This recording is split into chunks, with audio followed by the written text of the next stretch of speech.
No personal knowledge kung merong correspondence ng ibang agency with the director. Sorry, hindi kayo pwedeng walang personal knowledge kasi ikaw nag-file eh. Ikaw nakapirma dun sa affidavit. So you would know whether dun sa affidavit na yon they had input or not. No Yes, one Your else Honor. could know because you're the one who signed eh. Siguro ang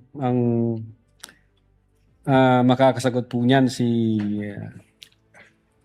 Agent Calilong, sir, since siya ang signatory doon. I don't think you can answer it. Point ko lang, hindi logical na it was an attachment sa January 30 because wala pang February 3 nun eh. So hindi pwedeng post-dated affidavit. Second question lang, sa parehong investigative affidavit of investigation na sinubmit, walang input doon ang PSG, ISAF, PSC, ISAF, CIDG. So kayo lang yon.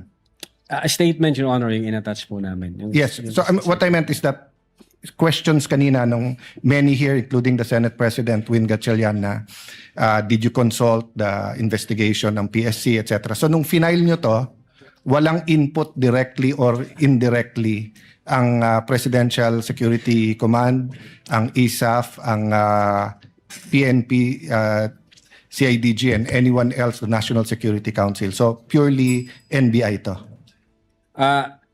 No personal knowledge kung merong correspondence ng ibang agency with the director. Sorry, hindi kayo pwedeng walang personal knowledge kasi ikaw nag-file eh. Ikaw nakapirma dun sa affidavit. So you would know whether dun sa affidavit na yon they had input or not. No Yes, one Your else Honor. could know because you're the one who signed. In so far as the Cybercrime Division is concerned, kami po yun yung gumawa Yes. noon. So the answer is they had no input.